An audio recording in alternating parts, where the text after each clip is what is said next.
Nous sommes très ouverts et j'en profite pour remercier non seulement Goudomp Debout, mais les autres mouvements ou bien les autres partis qui ont rejoint la coalition Diomaye Président. PASTEF n'appartient pas à X ou Y. C'est un parti ouvert. Toute personne peut, si elle veut, venir se joindre à nous pour qu'on travaille ensemble pour le bien de la population sénégalaise, pour le développement de notre pays. Maintenant, le compagnonnage, comme on le sait, se fait souvent sur des bases claires. Il faut, dans ce compagnonnage-là, qu'on sache pourquoi on est ensemble, qu'est-ce qu'on fait, quels sont les objectifs, tout cela, c'est des choses qui se discutent carte sur table. Donc, je dis aux gens qui nous ont rejoints lors de la campagne présidentielle que nous restons ouverts. Nous restons ouverts. Mais PASTEF est un parti légalement constitué qui fonctionne sur la base d'un certain nombre de règles qu'il faut respecter. Si quelqu'un veut nous rejoindre, qu'il vienne, mais en respectant les textes du parti. C'est ça. Moi qui vous parle en tant que responsable, aussi bien au niveau local qu'au niveau national, je ne suis pas libre de faire ce que je veux au sein de PASTEF. Au niveau local, j'ai mon patron qui est Alassane Ndiaye, le coordinateur de la cellule communale. Alassane Mendy, pardon. Quand j'arrive ici, la première personne que je contacte, c'est lui. En lui demandant qu'est-ce que vous faites, qu'est-ce que vous avez prévu de faire, etc. Il m'éclaire les choses avant que je ne commence à poser des actes. Et je ne peux rien faire au-delà de ce qui m'est permis. Non. Je me nomme Albino Ndeki. Albino est Goudompois, qui a fait toutes ses études ici, élémentaire à l'école 2, moyen au collège de Goudomp, lorsqu'il n'y en avait qu'un seul collège. Et après le BFM en 1998, j'ai été orienté au lycée Ibou Diallo de Sédhiou, où j'ai fait 3 ans d'octobre 1998 à juillet 2001. Une fois le bac obtenu, j'ai été orienté d'abord à l'université Cheikh Anta Diop de Dakar, au département de philosophie, où j'ai fait 1 mois, avant de choisir d'aller à l'université Gaston Berger de Saint-Louis, où j'ai été orienté au département d'anglais. En 2004, j'ai obtenu ma licence, 2005 la maîtrise, et en juillet 2005, j'ai pu bénéficier d'une bourse d'excellence du 3e cycle qui m'a permis d'aller continuer mes études en France, où j'ai soutenu ma thèse en 2011. Et pendant que j'ai terminé ma thèse, je m'étais inscrit pour faire un master en sciences politiques, plus précisément en géopolitique géostratégie.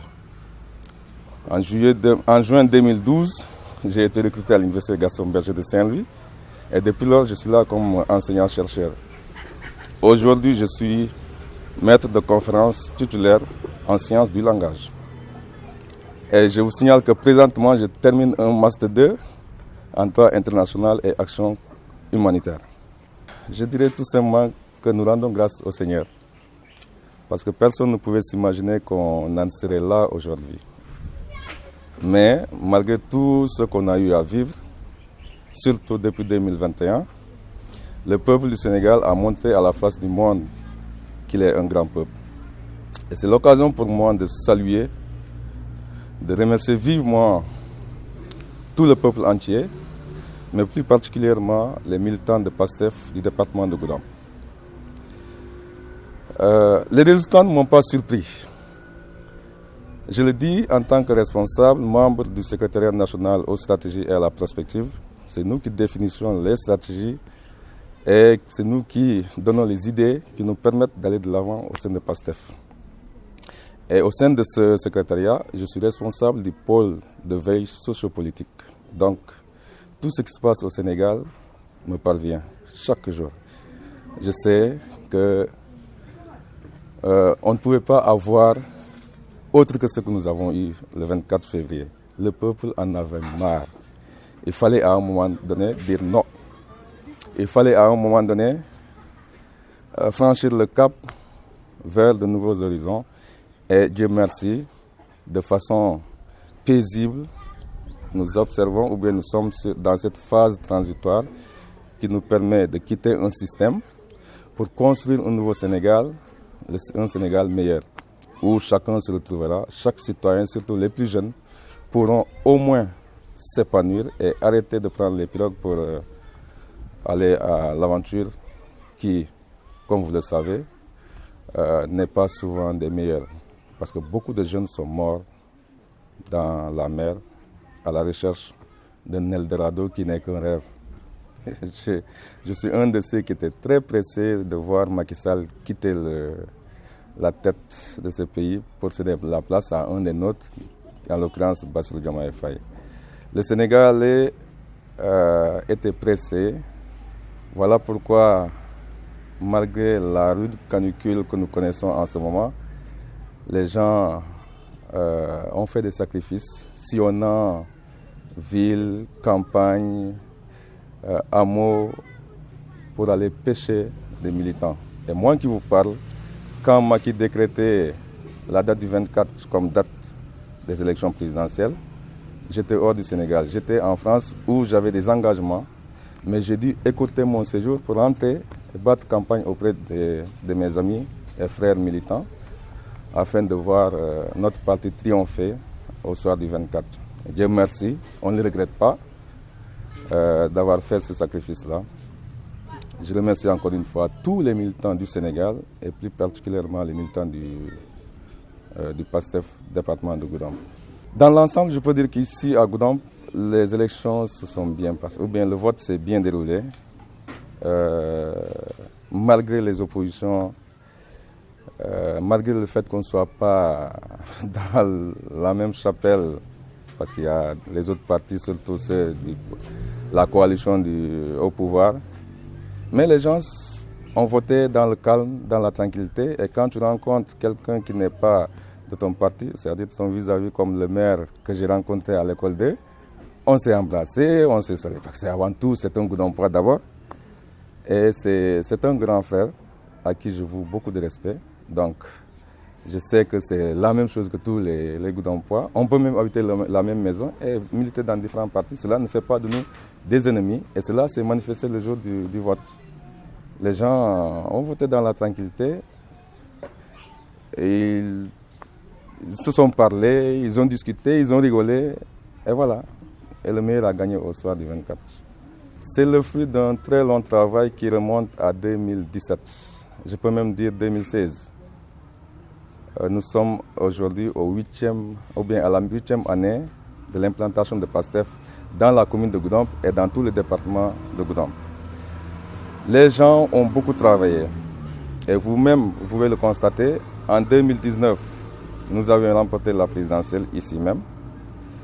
En 2022, lors des locales, les locales étant une élection particulière, certains militants de PASTEF ont préféré voter pour des gens avec qui ils avaient certaines relations particulières. Mais cela ne les a pas empêchés de revenir vers PASTEF pour voter pour PASTEF lors des locales, des législatives d'août 2022. Aujourd'hui, ce n'est que l'aboutissement d'un long processus. PASTEF a eu de longs jours ici. Et je voudrais profiter de l'occasion pour rendre un vibrant hommage, ou bien un hommage mérité à notre frère Pape Diémé, qui nous a quittés prématurément et avec qui j'ai travaillé nuit et jour pour faire de PASTEF ce qu'il est aujourd'hui. C'est aussi l'occasion pour moi de remercier tous ceux qui sont sur le terrain, les coordinateurs communaux des différentes cellules communales, le coordinateur départemental et son équipe qui, depuis 2016, passent tout leur temps à sillonner le département pour parler aux populations, leur expliquer le projet de PASTEF. Et Dieu merci, 7 ou 8 ans après, ces populations ont compris qu'il fallait changer. D'abord, s'approprier ce projet et aspirer au changement que nous connaissons en ce moment même. Je n'ai pas commencé à penser à Goudomp seulement quand j'ai intégré PASTEF. J'ai travaillé pour Goudomp avant même de commencer à militer dans PASTEF. C'était avec celui que j'appelle mon père, Bosco Sadio, l'ancien maire, paix à son âme. J'ai fait venir beaucoup de projets à Goudomp. J'ai fait entrer beaucoup de millions à Goudomp sans avoir jamais fait du bruit. Je n'ai jamais voulu qu'on dise que c'est Albino qui a fait ça et ça. Toi-même, Younous, tu le sais, Goudomp, il y a quelques années, l'essence était vendue au détail, dans des bidons. Aujourd'hui, on a combien de stations à Goudomp? On en a 3. Le marché de Goudomp, comment on vendait nos mamans au sein du marché, vous le savez tous. Aujourd'hui, ils ont des abris qui leur permettent d'étaler leurs produits sans problème et les vendre de façon beaucoup plus digne, entre guillemets. Quelque chose est là qu'on appelle la maison de la femme à Goudomp. Et beaucoup d'autres choses, hein. Je ne veux pas y revenir. Mais bon, ça c'est du passé. Aujourd'hui qu'on est dans les affaires, je pense que si mes amis et frères qui sont aux commandes me faisaient confiance en me confiant une responsabilité X en tant que Goudompois, je pense que je connais bien, très bien les problèmes que vivent les populations goudompoises. C'est d'abord la question de la santé. Imaginez que vous allez à l'hôpital, vous tombez malade, vous allez à l'hôpital, on vous consulte, on vous prescrit une ordonnance et que vous fassiez tout le tour des pharmacies sans trouver le médicament dont vous avez besoin. C'est une honte. Nous avons un appareil de radiographie à Goudomp qui, depuis 4 ou 5 ans, ne peut être installé tout simplement parce qu'on manque de quelques 10 ou 15 millions. Je pense que c'est 7 millions si je n'ai pas exagéré. C'est bien possible. Et beaucoup d'autres choses. Hein. Les écoles, combien de jeunes vivant dans la même situation que moi j'avais quand j'étais élève sont là. Combien sont tentés par l'abandon parce que tout simplement il manque un crayon ou bien un stylo. Pourtant, ce sont des gens qui pourraient devenir de grandes personnalités demain. Moi qui vous parle, rien ne me prédestinait à avoir le BFM. Rien. Rien. Et quand je m'en souviens, ça me fait mal, j'ai envie de pleurer parce que c'est des choses qui te marquent. Aujourd'hui, j'aurais du mal à regarder ces jeunes-là tout en ayant la possibilité de les aider et ne pas le faire. Donc, comme la définition première du mot ministre ou bien d'un responsable X, c'est le serviteur. Quand on te nomme à un poste de responsabilité, c'est pour que tu serves ta population. Demain, si je t'ai nommé quelque part, mon objectif serait de servir, de soulager les souffrances des populations du département de Goudomp. Les choses ne se font pas du tic au tac. Certes, les gens avaient soif du changement et ils l'ont eu.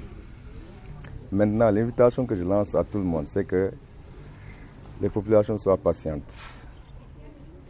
Ce n'est pas facile et ce ne sera pas facile pour nous. Mais du moment où on a fait confiance en notre parti, au projet PASTEF, à la coalition Diomaye Président, j'invite tout le monde à nous accorder un temps de grâce. Nous avons déjà préparé un document au sein de la stratégie, le secrétariat national aux stratégies, sur notre gouvernance durant les 100 premiers jours. Comme pour dire que nous anticipons sur certaines questions qui vont se poser. Le document est déjà prêt. Il est soumis au président élu. Et je pense qu'il va épuiser beaucoup de choses qui vont lui servir durant les 100 premiers jours, durant les 3 premiers mois de sa présidence. Donc, je tiens à rassurer les populations, les inviter à plus de patience, tout en sachant que nous avons hérité d'un pays qui est à terre. Beaucoup de secteurs méritent un travail de fond pour être relevé. Donc, il faudra que les Sénégalais soient patients, que les Sénégalais comprennent que nous comprenons leurs souffrances, parce que nous les vivons avec eux. Ici, à Goudomp, j'étais surpris d'apprendre que le sac de riz qui était de 13 500, 14 000 et quelques, est monté à 22 000. C'est grave. La première chose que nous ferons, et ça j'ose le dire parce que je suis mieux placé pour le dire, c'est baisser le coût de la vie. Ça, ce sera le premier chantier. On fera tout pour baisser le coût de la vie et après viendront les autres secteurs que nous essaierons de réformer parce qu'il faudra une réforme en profondeur pour stabiliser les choses afin de nous relancer comme le rêve est permis. J'espère on doit rêver d'un Sénégal meilleur. Et moi, je le vois venir. Nous serons dans un Sénégal où je ne dirais pas que nous aurons tout, mais nous serons dans un pays où personne n'enverra quiconque, surtout nos amis des pays de la sous-région que j'ai la chance de visiter. Imaginez que nous ayons autant de richesses au Sénégal. Il y en a trop, mais qu'on nous a toujours cachés. Il a fallu que Pape Alé Niang commence à parler du zircon pour que beaucoup de Sénégalais ouvrent les yeux et se disent tiens, il y a un minerai qui s'appelle le zircon. Pourtant, on l'exploite depuis 2014. Ça fait 10 ans qu'on l'exploite. Et nous sommes partis pour être le deuxième pays au monde qui exploite le zircon. Et qui connaît le zircon sait que c'est des richesses immenses. Nous avons du fer, nous avons de la bauxite, nous avons de l'or, nous avons du gaz, nous avons du pétrole. Chers amis, je pense qu'on a tout pour nous développer. On a tout pour faire de ce pays un Eldorado. Et je pense que si cette confiance continue, dans quelques années, ce que nous vivons aujourd'hui ne sera qu'un vieux souvenir. Mon dernier mot, c'est de dire à tout le monde, surtout aux militants de PASTEF et aux amis qui nous ont rejoints dans le cadre de la coalition Diomaye Président, que le travail ne vient de commencer. Le travail ne vient que commencer parce que il y a beaucoup d'attentes. Et pour y arriver, nous avons besoin de travailler dans la sérénité, dans la confiance mutuelle, mais surtout dans le respect des règles, dans le bon fonctionnement de la vie en communauté. Surtout, respecter les règles du parti, parce que nous sommes dans un parti où même Sonko, qui en est le président, n'est pas libre de faire ce qu'il veut. Il est guidé par un certain nombre de garde-fous qui font que chacun est tenu de respecter ce qui lui revient de droit.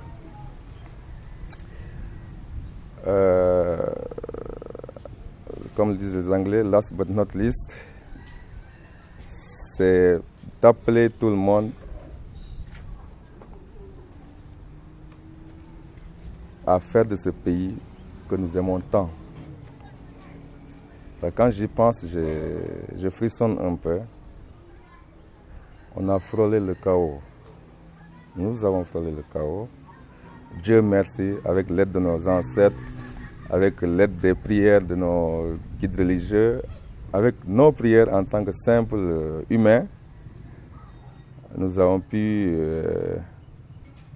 dépasser cette phase. Que chacun y travaille pour la paix, pour la stabilité de ce pays, pour le bien de tous. Merci encore une fois.